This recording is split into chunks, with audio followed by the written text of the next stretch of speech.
Emily lay in her cozy bed, her light blonde braid resting on her pink and white polka dot pajama top. Her blue eyes sparkled with excitement as she snuggled deeper into her fluffy pillows. The 11-year-old girl had just discovered something extraordinary: she could travel into other people's dreams. As she closed her eyes, she felt a tingle of anticipation run through her body. Suddenly, Emily found herself standing in a cotton candy forest.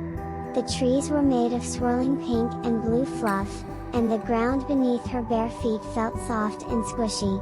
She giggled as she plucked a piece of cotton candy from a nearby branch and popped it into her mouth. It tasted like strawberries and sunshine. As Emily wandered through the sugary wonderland, she heard a familiar voice.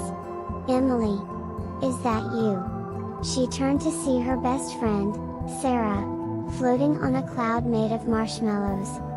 Sarah's curly red hair bounced as she waved excitedly. Emily realized she must be in Sarah's dream. "Sarah?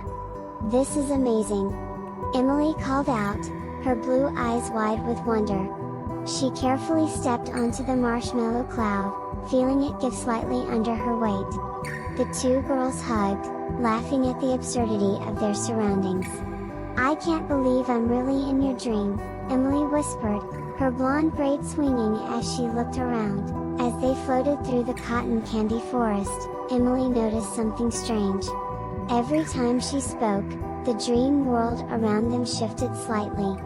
When she mentioned how much she loved unicorns, a majestic white unicorn with a rainbow mane appeared beside them. Emily gasped, realizing the power her words held in this dream realm. "Sarah, I think I can change your dream just by talking," Emily said excitedly. Sarah's green eyes grew wide with amazement. "Really? That's so cool. Can you make it rain chocolate?" Emily nodded, concentrating hard. "I wish it would rain chocolate," she said clearly.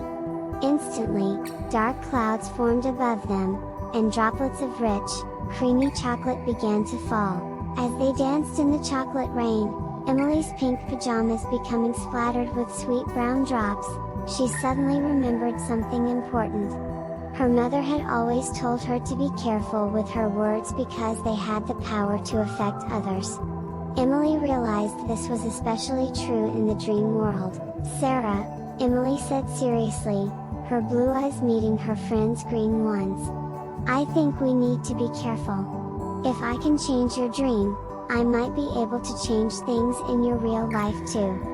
Sarah nodded, understanding the weight of Emily's words. The chocolate rain slowed to a drizzle as the girls pondered this new responsibility. Just then, the dream world began to fade. Emily felt herself being pulled away from the cotton candy forest and her friend. "Sarah?" she called out, reaching for her friend's hand. But it was too late. Emily found herself back in her own bed, her blonde braids slightly messy from her dream adventure. The next night, Emily was eager to try dream traveling again. She closed her eyes, focusing on her neighbor, Mr. Johnson. In an instant, she found herself in a bustling circus tent. The air was filled with the smell of popcorn and the sound of cheerful music. Emily looked down to see she was still in her pink polka dot pajamas, standing out among the colorful circus performers. She spotted Mr. Johnson, a balding man in his 60s with kind brown eyes and a bushy mustache, dressed as a clown. He was juggling bright red balls, a look of pure joy on his face.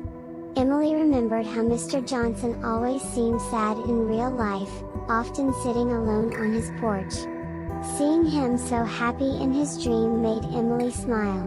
Carefully, Emily approached Mr. Johnson. "You're really good at juggling," she said, watching as the dream responded to her words.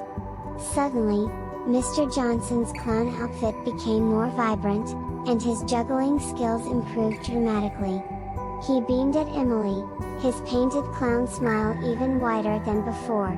As Emily continued to talk to Mr. Johnson, praising his circus skills and telling him how talented he was, she noticed something changing. The sadness that usually lurked behind his eyes, even in this dream, began to fade. Emily realized that her words weren't just changing the dream, they were changing how Mr. Johnson felt about himself. When Emily woke up the next morning, she looked out her window to see Mr. Johnson on his porch. To her surprise, he was smiling and waving at passers-by. He even had a set of juggling balls in his hands. Emily grinned, her blue eyes twinkling with a secret knowledge of her dream adventures. She knew she had to be careful with her newfound power, but she was excited to see how she could bring more joy to the people around her, one dream at a time.